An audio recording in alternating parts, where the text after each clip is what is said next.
한 주간 평안하셨습니까? 코로나가 이제 하루 확진자가 1000명 이상 나오고 있고, 아까 삼덕공원에 갔더니 임시로 누구나 무료로 검사받을 수 있는 선별진료소가 삼덕공원에 세워진 것을 보았습니다. 우리 같은 시찰에 어느 교회에서도 권사님 코로나 확진자가 돼서 어려움을 당하고 있다고 하는 내용도 전달받았습니다.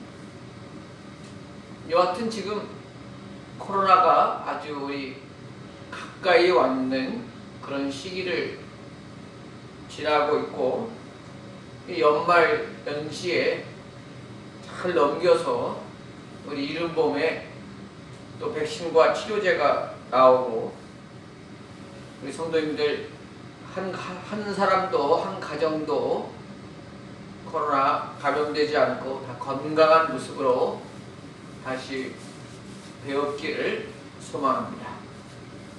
이제 말씀대로 이루어지리라 라는 제목으로 누가복음 1장 26절에서 38절의 말씀을 가지고 하나님 말씀을 전하도록 하겠습니다. 지난주 수요일입니다. 수요일 새벽 2시경, 정확히 말하면 오전 1시 50분이더라고요.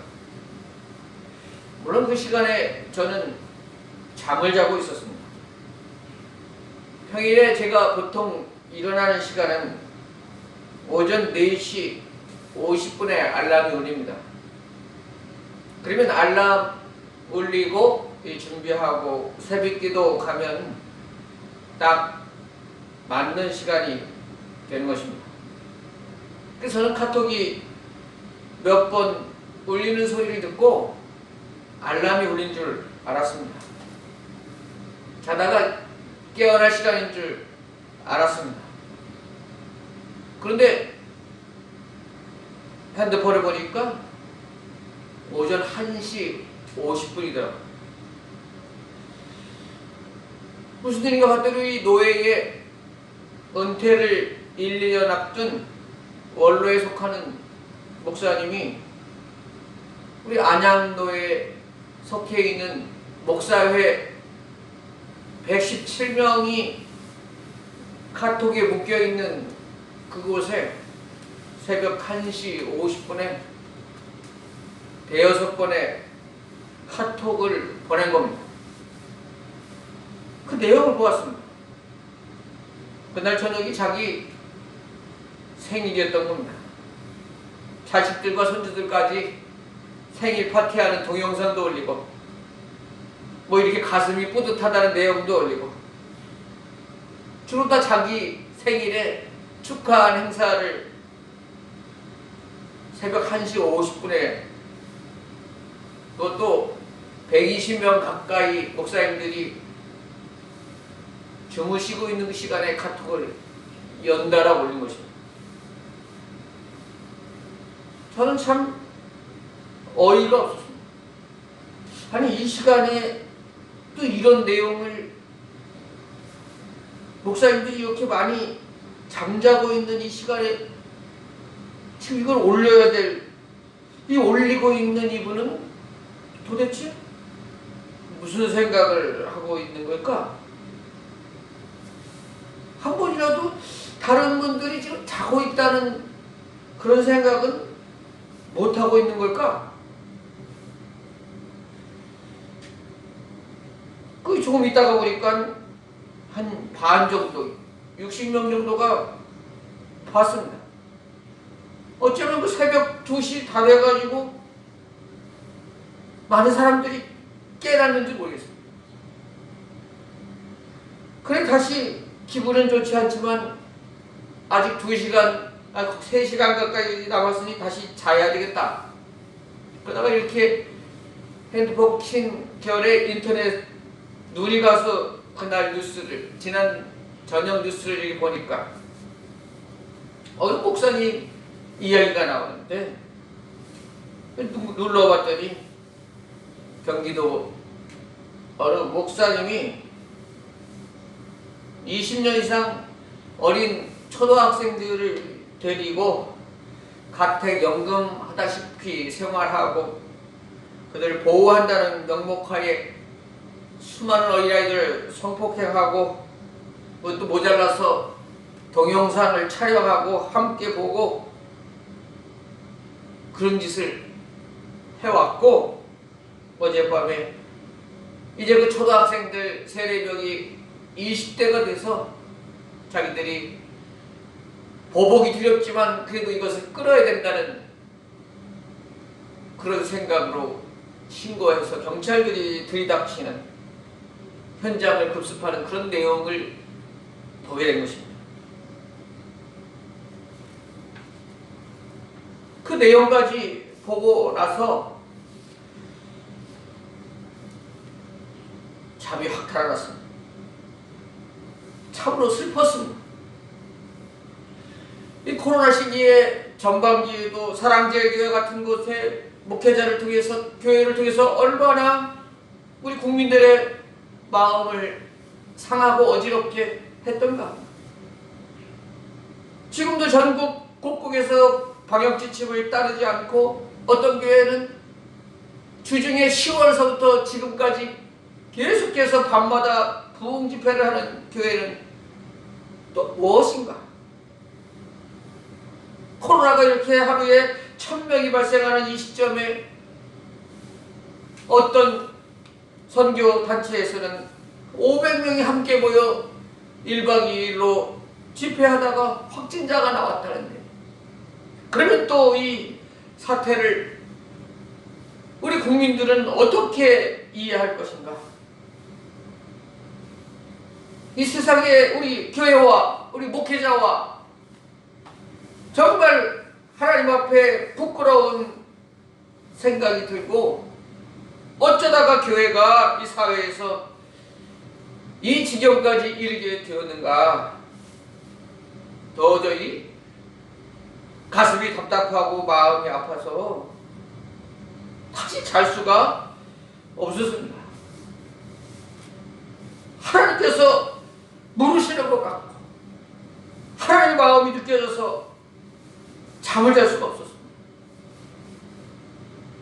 우리 선조들이 순교의 피를 흘려가며 이 복음을 지켰고 복음을 전해준 이 교회가 이렇게까지 하나님의 이름을, 하나님의 영광을 땅바닥까지 끌어내는 이 현실 앞에 참으로 통탄스럽고 아버지 앞에 목회자의 한 사람으로서 너무 마음이 무거워 이제 새벽기도 시간까지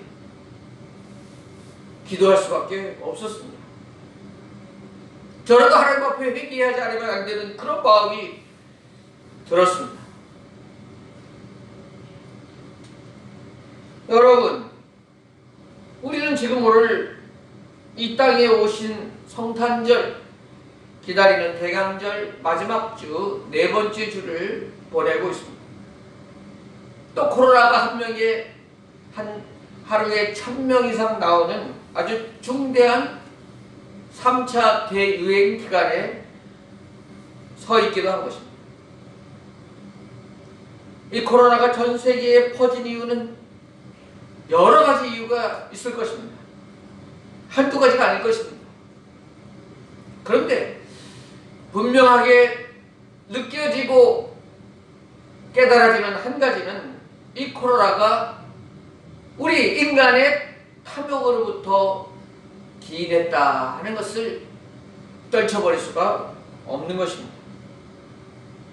인간의 욕심으로 인하여 자연생태계가 파괴되고 지나친 무분별한 개발로 인하여 온난화가 이르게 되고 야생동물의 보금자리까지 다 우리가 침식하고 잠식함으로 인하여 그들의 살아갈 자리를 빼앗은 우리들, 몸에 좋다는 이유로 야생동물 그 박쥐까지도 다 잡아먹는 인간의 탐욕으로부터 코로나가 시작되었고 그것과 무관하지 않다라고 하는 것은 틀림없다는 생각이 드는 것입니다.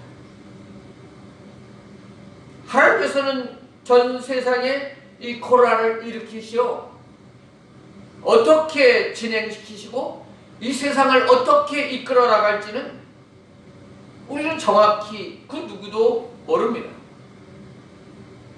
그러나 분명한 것은 이 코로나 시대에 특별히 이 땅에 우리 교회가, 우리 목회자가, 우리 성도들이 지금과 같아서는 소망이 없다 하는 것은 확실합니다. 우리는 이 코로나 전국에 하나님 앞에 목회자가 먼저 회개해야 되고, 우리 교회가 회개해야 되고, 우리 성도들이 다 함께 옷을 찢고 마음을 찢는 그 심정으로 하나님 앞에 통에 자복해야 한다는 것입니다. 교회가 하나님의 뜻대로 바로 돌아올 때, 하나님의 뜻하신 대로 교회가 바로 회복될 때, 목회자가 바로 행할 때 이 땅에 희망이 있다는 것입니다. 사랑하는 여러분, 우리 목회자가 되기 이전에, 우리 장로, 권사, 집사가 되기 이전에 우리는 먼저 확실한 믿음을 가진 성도가 먼저 되어야 되고, 또 바른 믿음을 가진 성도가 되기 이전에 바른 인격을 가진, 바른 성품을 가진 바른 사람이 먼저 되어야 하는 것입니다. 우리는 기본부터 다시금 점검하고 하나님 앞에 돌아서야 하는 것입니다. 민수기 25장에 보면 이스라엘 백성들이 광야의 시딤 지역에 이르게 되었습니다. 그곳에서 이스라엘 백성 남자들이 특별히 모압 여자들과 음행하기를 시작했습니다. 이스라엘 백성들이 타락한 것입니다. 그때 하나님께서는 전염병, 연병을 내리셔서 24,000명이 죽게 하십니다. 여러분, 성경에서 특별히 전염병들을 통해 볼 때 하나님의 진노하심, 하나님의 심판으로 전염병을 주신 예를 우리는 수없이 찾아보게 되는 것입니다. 이 땅에 전 세계적인 전염병은 우리의 죄와 무관하지 않다 하는 것입니다. 그런데 이 시딤에서 연병을 그치게 하는 사건이 있는데, 그것은 비느하스라고 하는 한 사람에 의해서입니다. 이 비느하스는 한 이스라엘 남성이 한 미디안 여인을 데리고 막사에 들어가 음행하는 것을 보고 창을 들고 따라 들어갔습니다. 그리고 그 남자와 여자의 배를 꿰뚫어서 두 사람을 그 자리에서 죽였습니다. 성경 민수기 25장 11절에는 하나님께서 이렇게 말씀하십니다. 비느하스가 내 질투심으로 질투하여 이스라엘 자손 중에서 내 노를 돌이켜서 내 질투하심으로 그들을 소멸하지 않게 하였도다 말씀하고 계십니다. 하나님께서는 연병을 통해서 이스라엘을, 그 음행으로 더럽혀진 이스라엘을 소멸하려고 하셨고, 바로 그때 하나님의 그 질투하심, 그 하나님의 거룩하심, 그 하나님의 마음을 가지고 창을 들고 나간 비느하스에 의하여 연병이 그치게 되었다는 것입니다.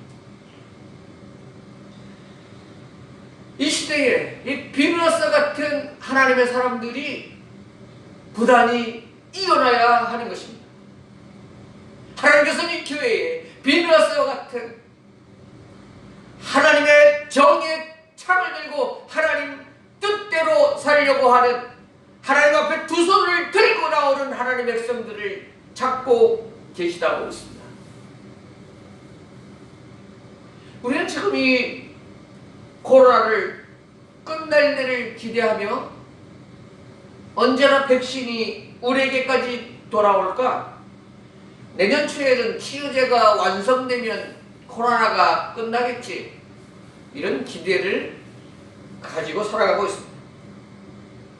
그런데 하나님으로부터 시작한 전염병은 하나님이 끝내신 것입니다. 백신과 치료제가 코로나를 종식시키는 것이 아닙니다. 여러분, 이번 코로나가 백신으로 인하여 끝난다 하더라도 하나님께서는 한 해에도 몇 종의 변종된 또 새로운 코로나20, 코로나21 얼마든지 더 주실 수도 있고, 코로나는 아니더라도 그 보험과는 우리가 생각하지도 못할 더 무서운 심판과 징계를 얼마든지 내릴 수 있음을 우리는 기억해야 합니다. 하나님께서 일으키신 일을 사람이 끝내는 것이 아닙니다. 하나님께서 일으키신 일은 하나님께서 거두게 하셔야 되는 것입니다. 하나님께서 거두게 하시려면 하나님의 마음을 알고 하나님의 뜻을 알고 하나님의 심정을 가지고 본연이 일어나는 비너스와 같은 하나님의 사람들이 일어나야 하는 것입니다. 이 시대에 우리가 하나님 앞에 이 교회가 탐욕과 정욕으로 물들었음을 회개합니다. 하나님 아버지 앞에 눈물로 기도하며 두 손을 드는 하나님의 사람들이 교회 곳곳마다 일어나야 하는 것입니다. 하나님, 제가 죄인입니다. 주님, 우리가 잘못했습니다라고 내가 먼저 내 탓을 하며 회개하는 운동이 우리 교회부터 일어나야 한다는 것입니다. 저기 기독교에 하나님만 순수히 섬기려고 세상을 떠나서 광야와 사막으로 나갔다는 사막의 교무들, 사막의 수도사들이 기독교 초기에 많이 있었습니다. 4세기경에 사막에서 수도사로 텔레마쿠스라고 하는 수도사가 있었습니다.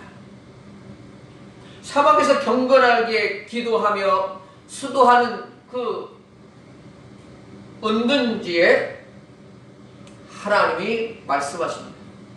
로마로 가라. 로마로 가라는 음성을 들었습니다. 그는 영문을 모르지만 하나님 말씀에 순종합니다. 로마로 향해 갑니다. 그런데 로마에 도착했을 때 수많은 사람들에게 떠밀려서 자기도 모르게 사람들의 군중 속 그와 들어간 것은 한창 검투사들이 싸움하며 서로 찔러 죽이는 원형 경기장 안으로 그가 들어간 것입니다. 검투사들이 서로 찔러 죽이려고 경쟁을 하는 그곳에 이 텔레마쿠스는 경기장 올라갔습니다. 그리고 그가 광란의 현장, 사람들이 쾌락을 위해서 환호를 지르고 검투사들이 서로 죽이는 그 광란의 현장에 경기장 위목에 올라가서 수도사는 외쳤습니다. 그리스도 이름으로 명하노니 이 싸움을 당장 멈추시오. 그리스도 이름으로 명하노니 이 싸움을 당장 멈추시오. 그러나 그 혈기와 그 싸움과 그 환호와 그 쾌락과 그들은 이 수도사를 돌아보지 않았습니다. 쳐다도 안 봤습니다. 그때에 이 수도사는 경기장 안으로 뛰어들어갔습니다. 무시무시한 검투사들 사이로 지나가며 싸움을 벌입니다. 귀찮은 검투사는 이 수도사를 방패로 밀어서 쓰러뜨렸습니다. 사람들은 그 모습을 보고 다 환호합니다. 과연 검투사와 수도사 사이에 어떤 일이 벌어질까? 싸워라, 죽여라, 환호합니다. 검투사 앞에서 다시 한번 이 텔레마쿠스는 소리를 외쳤습니다. 그리스도 이름으로 명하노니 이 싸움을 멈추시오. 아리스타고스를 칼로 찔렀고 그 자리에서 칼에 맞은 수도사는 쓰러져 죽어갑니다. 그래 칼에 맞고 무릎을 꿇고 마지막으로 하는 말이 그리스도 이름으로 명하노니 이 싸움을 멈추시오 라고 그는 죽었습니다. 순간에 경기장은 뒤지고든지 조용해졌고 그 자리에 있던 모든 사람들, 로마 황제로부터 모든 사람들이 경기장을 말없이 빠져나갔습니다.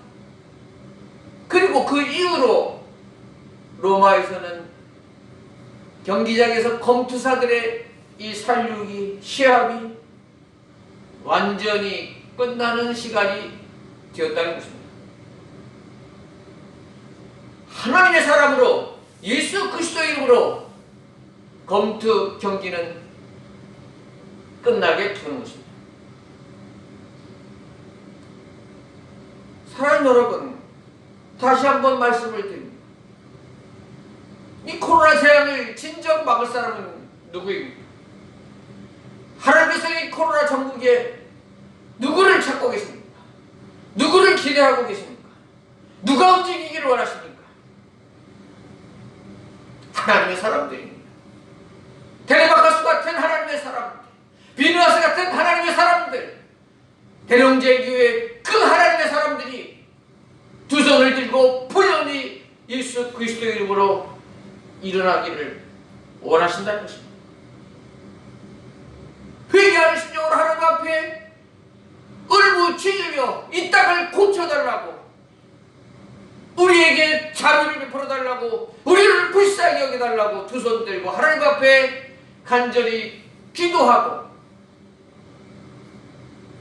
기본으로 바로 서는 우리들을 통하여 하나님 역사하실 줄로 믿는 것입니다.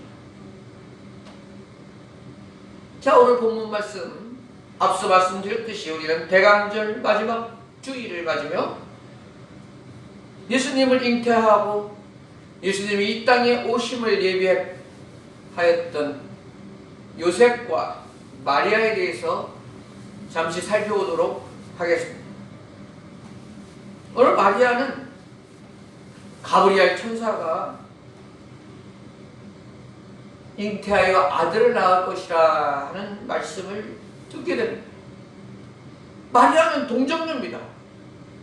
약혼한 상태이지만 아직 남자를 알지 못하고 결혼을 하지 않았습니다. 당시에 보통 약혼은 몇 살부터 하는지는 정확하지 않지만 보통 문헌에 보면 12살에서 14살 정도면 약혼한 사람들이 결혼식을 했다고 합니다. 마리아가 몇 살인지는 정확히 몰라도 20대가 되지 않은 10대 중반 정도 되었을 것으로 추정하는 것입니다. 10대의 젊은 청소년과 같은 그 나이에 남자를 알지 못하는 상태에서 아기를 낳을 것이라고 하는 그 소식은 정말 무섭고 두려운 일이었습니다. 남편들 요셉은 나를 어떤 여자로 생각할까? 당시 관습으로는 부정한 여인이 돌에 맞아 죽어야 되는 그런 중죄로 취급하던 때가 아닙니까? 마리아는 몹시 두려웠습니다. 오늘 본문에도 30절에 천사가 말합니다. 무서워하지 말라. 무서워했으니까 무서워하지 말라고 그러죠. 두려워했으니까 두려워하지 말라고 하죠. 얼마나 두렵고 무서운 일입니까? 정말 여자로서는 수치스러운 일 아닙니까? 생각하기도 싫은 일 아닙니까? 그때 천사가 35절에 설명을 하죠. 너에게는 성령이 임하시고 그의 능력이 너를 덮으시리니 그리하여 너가 낳을 그 아들은 하나님의 아들이라 말씀하고 계신 것입니다. 네가 낳을 아들은 하나님의 아들이다. 이 소식을 듣고 마리아는 결단하게 되는 것입니다. 무섭지만 순종하게 되는 것입니다. 38절 주의 여정이오니 말씀대로 내게 이루어지리라. 마리아가 이렇게 고백하고 있습니다. 저는 무섭고 떨립니다. 두렵습니다. 그러나 주의 종에게 말씀하셨으니, 하나님께서 말씀하셨으니 그 말씀대로 되어지기를 원합니다. 이 믿음의 고백을 하는 마리아를 통해서 그의 몸을 통하여 예수님이 이 땅에 오셨다는 것을 우리가 기억해야 하는 것입니다. 마리아가 불만이 가득하고 끝까지 불신과 원망과 투정과 욕이 그 입에서 나온다면 어떻게 우리 아기 예수님을 잉태하고 아기 예수님을 몸에 담고 자라게 할 수 있었겠습니까? 남편 요셉도 마찬가지입니다. 예수님께서 구약의 말씀을 이루시기 위해서 다윗의 자손으로 태어나셔야 했던 것은 분명하지만, 그렇다고 다윗의 자손 중에 요셉만 있는 것은 아닙니다. 오늘 본문에는 요셉의 고백이 나오지 않지만 마태복음 1장에 보면 요셉은 이제 마리아가 아기를 가졌다는 소식을 듣게 되었는데 아직까지는 천사가 그 이유에 대해서 설명해 주지 않았습니다. 요셉은 마리아가 어떤 실수를 했구나, 부정한 일을 저질렀구나, 그렇다 할지라도 소문내지 않고 윽박지르지 않고 가만히 끊으려 했다고 말씀하고 있습니다. 남자로서 정말 분노하고 이해하기 힘든 상태였지만 그 마리아를 지켜주고자 하는 그 신실한 마음이 있었다는 것입니다. 그때에 성령께서 나타나셔서 요셉을 설명해 주시고 그녀가 잉태된 것은 성령으로 된 것이라고 말씀하시고 그 말씀대로 마리아를 데려다가 끝까지 정결한 모습으로 예수님 낳을 때까지 동침하지 않고 그녀를 지켜주는 의로운 사람이었다 하는 것입니다. 하나님께서는 이렇게 요셉과 마리아, 의로운 사람들을 통하여 예수님을 이 땅에 오심을 예비하고 계신 것입니다. 사랑하는 여러분, 오늘 본문에 나오는 요셉과 마리아는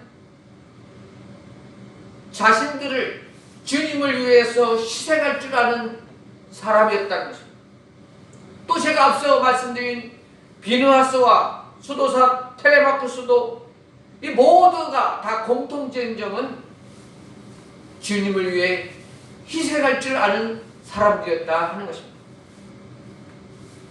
그 앞서 이 시대의 교회와 이 땅의 목회자가 큰 위기를 맞이한 또 근본적인 이유도 마찬가지입니다. 자기를 희생하지 않으려 하고 도리어 다른 모든 것들을 다 활용하고 이용해서 어떻게든 자기 욕심을 채우려 하고 자기 목적을 이루려 하는데 이 사단이 나고 이 어려움을 당하게 됐다 하는 것입니다. 바울 사도는 빌립보서 1장 20절에서 21절에 나의 간절한 기대와 소망을 따라 아무 일에든지 부끄러워하지 아니하고 지금도 전과 같이 온전히 담대하여 살든지 죽든지 내 몸에서 그리스도가 존귀하게 되려 하나니 이는 내게 사는 것이 그리스도니 죽는 것도 유익함이라. 아멘. 사랑하는 여러분, 우리도 요셉과 마리아처럼 또 믿음의 선진들처럼 또 사도 바울과 같은 그 심정으로 희생하는 사람이 되어야 하는 것입니다. 사도 바울의 고백처럼 내 몸에서 그리스도가 존귀되게 하기 위하여 나는 죽는 것도 유익함이라. 희생을 한다 할지라도 아버지의 영광을 가리운 일은 하지 않겠다.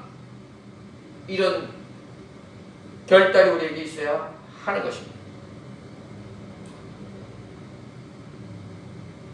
우리 교회가 예수 그리스도의 이름을 어떻게 다시 존귀하게 할 수 있을까 이 시대에 고민하며 우리 명예와 이름보다 더 주님을 귀하게 여기는 주의 백성들이 계속해서 일어날 때 우리 교회들이 바른 신앙으로 회복되어질 때 하나님께서는 이 코로나를 통과하게 하시고 이 시기를 거칠 후에 교회를 새롭게 하시고 우리 예수님이 다시 오심을 온전히 예비하며 살아가는 백성들이 되게 하실 것입니다. 아기 예수님이 오심을 기다리는 이 대강절에 이런 모습으로 준비하며 희생하며 깨어 두 손 드는 비누아서 같은 우리 대농지회 교회 모든 식구들 되시기를 축복합니다. 기도하겠습니다. 사랑과 은혜의 하나님 아버지, 저희들이 예수님을 믿고 산다고 하면서도 얼마나 욕심을 부리고 우리 자기 중심적으로 살아왔는지요. 하나님 아버지, 이 땅에 교회들이 예수님의 성품을 담고 예수님을 나타내기보다 오로지 교회 성장에만 목매었고 바른 길 가지 못하고 성과주의에만 집착했음을 회개합니다. 하나님 아버지, 코로나19 한가운데를 지나며 비나스와 같이 수도사 텔레마크스와 같이 하나님의 사람들이 이 땅에 분열이 일어나게 하여 주옵소서. 하나님의 마음과 심적으로 통회와 회개를 선포하며 바른 길 가는 이 땅의 교회들, 또 우리 대농지회 교회가 되도록 인도하여 주시옵소서.